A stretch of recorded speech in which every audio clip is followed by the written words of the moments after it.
comunicaciones, la decisión fue tomada por Conaprole. Obviamente que el mercado internacional, y es reflejo de esto que pasa en Fonterra, no es para nada sencillo. El tema gremial, ya lo hemos tratado, ha estado muy complicado, el tema sindical en Conaprole. Se llegó a un acuerdo y en la semana pasada nos encontramos con esta situación de un nuevo conflicto en la principal industria láctea de nuestro país, en la Cooperativa Nacional de Productores de Leche. Vamos a recibir en este momento al doctor Gabriel Calahuig, que es el gerente de recursos humanos de Conaprole, para hacer una puesta a punto, doctor, sobre lo que es hoy la situación en la cooperativa y cómo se está con respecto a lo que es el funcionamiento. ¿Cuál es la situación que se tiene? ¿Qué tal? Buenos días. Buenos días, Martín. Y bueno, de alguna manera, lamentablemente, la introducción que hacían es el fiel reflejo de la realidad en un contexto en el cual, lamentablemente, la tendencia a los mercados internacionales no están marcando una recuperación, que nos toman el comienzo de un ejercicio ya con una proyección significativa en la disminución de futuros ingresos, que de alguna manera la reducción en el precio que han debido soportar los productores tampoco soluciona en el resultado, digamos, del año esta pérdida por proyección en los ingresos de venta. Y en la interna, lamentablemente, no logramos establecer un marco de estabilidad que permita poner todo el foco y empeño en la reorganización de la planificación de tareas que deberíamos estar afrontando de cara a defender de la mejor forma el negocio. Lamentablemente, en el día de hoy, por ejemplo, acá en la planta de Montevideo hemos tenido asambleas de hasta 2 horas y media en el sector de envasado de leche. Entonces, cuando deberíamos estar poniendo el foco en ver de qué manera defendemos mejor el resultado futuro de la operación y la propia sustentabilidad de las fuentes laborales de todos quienes estamos en la cooperativa, este camino de seguir constantemente con asambleas o negándonos apoyo. En el día de ayer, por ejemplo, la principal planta de leche en polvo del Uruguay, no nos dieron cobertura con algunas horas extras en el sector de servicios de caldera. Entonces, es lamentablemente un escenario que no es el que deberíamos tener de cara a la situación por la cual estamos atravesando en esta coyuntura. En el marco de lo que fue el acuerdo que firmaron hace pocos días luego del conflicto, se estableció, y ya vamos a hablar del tema paz sindical, se estableció un incremento salarial para los trabajadores de la cooperativa. Sí, correcto. De acuerdo a lo que fue el consejo, el acuerdo en Consejo de Salarios, se estableció una recuperación, de alguna manera, 2 puntos por encima de lo que era las pautas para el sector en crisis, lo cual va a permitir cumplir con las expectativas de lo que era el ajuste salarial que los trabajadores planteaban.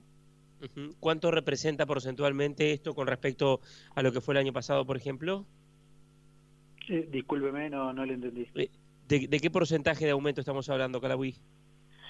Y bueno, mire, esto nos va a poner en términos, un poco un comparativo que nosotros hacíamos, en términos acumulados, a enero del 19, los 4 años de ejercicio, digamos, un 50% de ajuste de salario contra un valor histórico del precio de la leche del productor que hoy se lee con -3 con la rebaja que ha tenido. O sea que en términos comparativos para lo que es el negocio, evidentemente se sigue abriendo el gap entre lo que es el ajuste salarial contra los ingresos proyectados a nuestros productores. Entonces, de alguna manera se cumple con las expectativas de los trabajadores, se cumple, y como le decía hoy, hasta por 2 puntos por encima de lo que eran las pautas para el sector en crisis, pero de alguna manera no estamos logrando establecer las condiciones necesarias para encarar las organizaciones que, honestamente, de cara a lo que la crisis presenta, deberíamos estar abocados en forma total, ¿no? Y no es el mejor escenario el que se sigue desarrollando, aun cuando se firmó ya hace unos cuantos días esto. Claro, es clarísimo que sumarle problemas internos, autóctonos, obviamente generan una mayor complicación, un escenario que a nivel internacional no es para nada fácil. ¿Y qué pasa, Calabuig, con la cláusula de paz, de la cual tanto hablamos durante lo que fue este proceso de negociación? ¿Qué características tiene esa cláusula de paz? ¿Qué deja abierto? ¿Se está cumpliendo? ¿No se está cumpliendo? ¿Esto se puede realizar dentro de lo que era la cláusula de paz? Este tipo de situaciones como la que recién explicaba usted, el tema de no atender la zona de calderas en la planta de leche en polvo, el tema de asambleas de 2 horas que distorsionan la operativa del envasado de leche fresca. ¿Cómo es la cláusula de paz? ¿Qué características tenía? Y sabe lo que pasa, Martín, que si entramos en el análisis fino, nunca nos vamos a poner de acuerdo, porque la lectura que usted hace de lo que son los mercados internacionales son hechos objetivos que de alguna manera están marcando el escenario en el cual nosotros debemos desarrollar nuestro negocio. Ese es un hecho objetivo. Ahora, si nos ponemos a hablar de cómo estamos funcionando, y bueno, seguramente quienes defiendan que las asambleas con paro no son medidas ni conflicto, entienden que por parar 2 horas y media en un turno no se está afectando a la empresa con un conflicto. ¿Cómo funciona la cláusula de paz? Y bueno, la cláusula de paz, por los temas que están en agenda, acordados, o los que se asumió el compromiso de negociar, existe una obligación de no generar medidas sindicales que generen conflicto a las empresas. Lamentablemente tenemos un marco normativo en el Uruguay en el cual por asambleas no hay obligación de dejar una guardia gremial. Entonces, en este caso, el gremio legítimamente desarrolla esas asambleas, entiende que no hay un conflicto, pero al final del día es un conflicto a los efectos de la planificación normal de tareas, es un conflicto a la hora de decir, con esto yo mejoro en aspectos económicos el funcionamiento de la empresa, o le genero una empeora sabiendo que de un turno de trabajo hay 2 horas y media que no estoy generando producto y puedo afectar eventualmente la venta en el día siguiente, no tengo los stocks necesarios para cubrir las rutas de distribución. Entonces, lamentablemente, la lectura que tenemos, mientras que uno vemos con la preocupación de lo que es el escenario y cómo hacemos para mejorar el ejercicio presente, hay otros que tienen una lectura de que esto no es un conflicto, de que esto no genera perjuicio, de que no se está incumpliendo lo acordado. Lo que claramente presenta este tipo de situaciones es un escenario que para nada ayuda al desarrollo futuro de negociaciones. Porque si usted, después de meses de haber negociado, a las pocas horas se encuentra con un paro, después de meses de haber negociado, a las pocas horas se encuentra con asambleas, de nuevo, 2 horas y media en un turno de envasado, a las pocas horas de haberlo firmado se encuentra con que no hay vocación de apoyar y que se reclama mayores ingresos de personal y efectivizar más gente al padrón, no es el camino que el sentido común debería marcar para una coyuntura de un sector lechero que tiene un panorama complejo para sus productores, y de una industria que tiene que salir a competir al mundo con mejores costos y no con una empeora en sus costos de producción. Entonces, lamentablemente, es como que vemos la realidad de la situación y las perspectivas o los desafíos de desarrollo de forma muy distinta, lamentablemente. Claro, lamentablemente a veces el sentido común es el sentido más escaso en este tipo de situaciones, que son muy evidentes, y están los números además que son números objetivos, como es el caso en el que recién repasábamos, el tema de Fonterra. Calabuig, ¿y qué les dice el Ministerio de Trabajo? Murro participó directamente de todas las negociaciones previas. ¿Qué respuesta tienen por parte del Ministerio de Trabajo? Usted sabe que, a ver, el ministro Murro se involucró directamente en el cierre del proceso de negociación. De igual forma, el director de trabajo ha tenido una participación muy activa.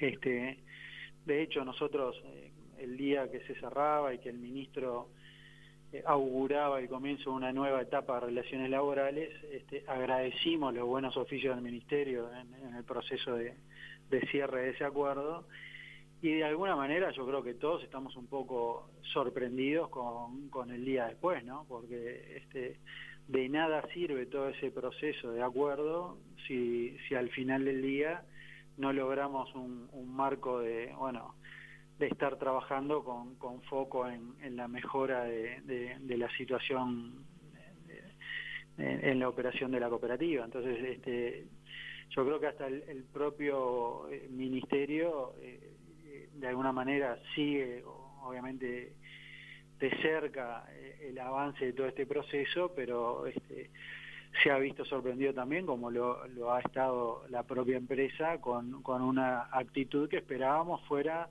de alguna manera mucho más reflexiva y constructiva, porque de nuevo con este tipo de acciones estamos ayudando a desarrollar los cambios que realmente requiere el negocio en el corto plazo como para hacer sustentable las fuentes laborales de todos.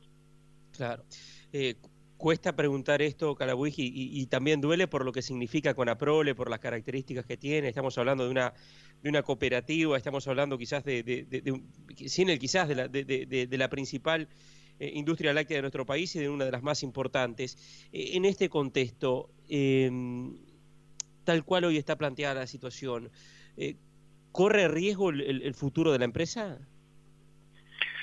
Mire, Martín, yo creo que ninguna empresa y ningún negocio tienen el futuro asegurado de por vida. Vas a mirar los grandes ejemplos en el mundo de empresas icónicas que hoy no están en el mercado. Yo creo que el éxito de Conaprole se ha construido en los últimos 82 años, de alguna manera, sobre la base del esfuerzo continuo, de la mejora en los procesos, del buscar optimizar y mejorar las cosas que hacemos y hacemos muy bien. Pero lamentablemente vivimos en un mundo que es de constante cambio, de mejora continua, de agresividad comercial, porque hoy países como el nuestro, lamentablemente, ya no vivimos en los años en los cuales nos venían a comprar. Hoy uno sale a competir con condiciones de mercado en el cual, tenemos un ejemplo muy cercano con el Paraguay, en donde mucho negocio ya le está empezando a generar competencia en mercados al Uruguay. Entonces, nosotros competimos con señores que están del otro lado del mundo y hacen las cosas mejor. Competimos con un mundo que va hacia la competitividad, competimos con un mundo en el cual las barreras arancelarias terminan haciendo que un mercado sea viable o no. El Uruguay podría tener un desarrollo comercial muy importante con Corea, sin embargo nosotros por un tema arancelario no hemos podido desarrollar el potencial de esos mercados de la forma que podríamos. Entonces, lamentablemente el éxito que posiciona Conaprole hoy en nuestro mercado y en el mundo no está garantizado si no hacemos una constancia, digamos, en el desafío de defender el negocio en el día a día. Y ahí es donde realmente creo que nos queda pendiente a todos tomar la real dimensión del panorama complejo que estamos viviendo, y al margen de lo que es la proyección de la industria y la lectura de los mercados internacionales, lo primero que tenemos que tener es la visión local, y creo que no hay ningún uruguayo que hoy se pueda desentender de la realidad compleja por la cual atraviesan los productores lecheros. Entonces, al margen de los desafíos de fronteras para afuera, nosotros hoy deberíamos tener un compromiso remarcado para con nuestros productores, porque de alguna manera, si no hacemos sustentable la operación de nuestros propios productores, no tenemos garantizado en el mediano plazo el disponer de la mejor materia prima para hacer que la industria logre los objetivos que tenemos planificados. Así que yo creo que pasa por realmente un tema de reflexión, de madurez, de tomar conciencia de la situación, tal vez, como en muchos temas, a veces se piensan que las cosas no pasan o que es parte de una coyuntura que es transitoria, o que de repente las partes no quieren asumir algunos mayores compromisos. Hoy hay realidades, los acuerdos están firmados, la agenda de negociaciones estaba de alguna manera acordada. Bueno, yo creo que la cooperativa y los productores han hecho del proceso de negociación el resultado que todos esperábamos como para establecer esa agenda. Ahora hay que honrarla con el día a día, y honestamente con estas acciones de repente no estamos ayudando a que eso pase. Está claro, Calabuig, la última consulta. Uno lo ha observado esto en otros conflictos, en otras industrias que se han estado dando en este último tiempo, en estas últimas semanas. Ocurrió en el caso, por ejemplo, de Frigorífico Pool, luego de un conflicto muy largo, los propios trabajadores del frigorífico, en algunos casos no sindicalizados y sí integrantes también de afiliados al sindicato, resolvieron movilizarse para que el frigorífico reiniciara la actividad. Pasó hace pocos días también en Frigorífico Las Moras, que estuvo con una situación también muy particular. Recuerdo muy bien un video que se grabó en Salto, en la entrada del frigorífico municipal de Salto, donde la gente quería entrar a trabajar y estaba un piquete. En el caso de Conaprole, usted es gerente de recursos humanos, ¿cómo cómo percibe la interna dentro de lo que es porque uno a veces habla de los trabajadores de Conaprole y tiende a generalizarlos? ¿Cómo es la situación interna con respecto a lo que es la posición en torno a este conflicto, teniendo en cuenta la situación? A punto con respecto a lo que es este movimiento. Mire, Martín, es una pregunta compleja. Yo soy muy respetuoso de las organizaciones de los trabajadores. Creo que sí, al final del día, todos en el Uruguay sabemos que estamos en un mercado laboral que presenta cierta complejidad.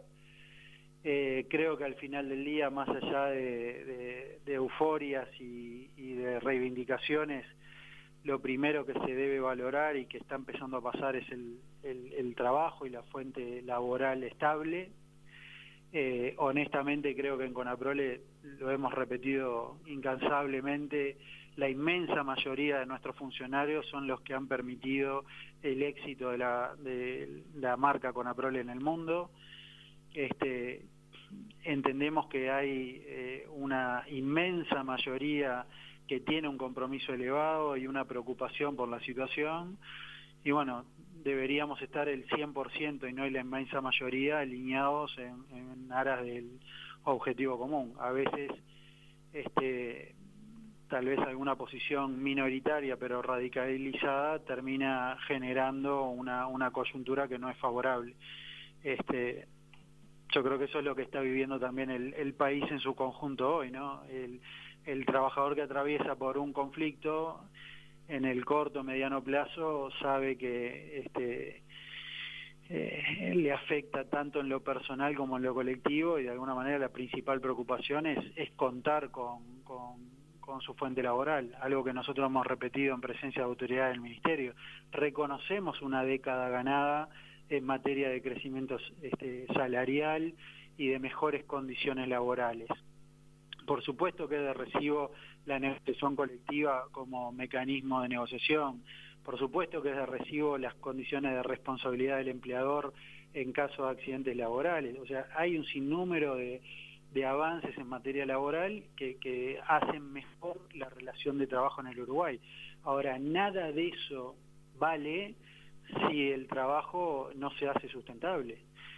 Todos esos convenios que son importantes para empresas que están cerrando, a esos trabajadores no les sirve de nada. Entonces, quienes en alguna oportunidad debimos buscar trabajo o pasamos alguna crisis, sabemos que la tasa de desempleo para quien no tiene trabajo es el 100%. Y sabemos que la angustia para esas personas que no tienen trabajo es absoluta. No debe haber angustia más grande para un padre de familia que no tener trabajo para mantener a su familia. Entonces yo creo que llegó el momento de que también empecemos a ver la mitad del vaso lleno, empecemos a valorar esta década de avances en materia laboral y empecemos a asumir un compromiso mayor para hacer sustentable las empresas de cara a los próximos años.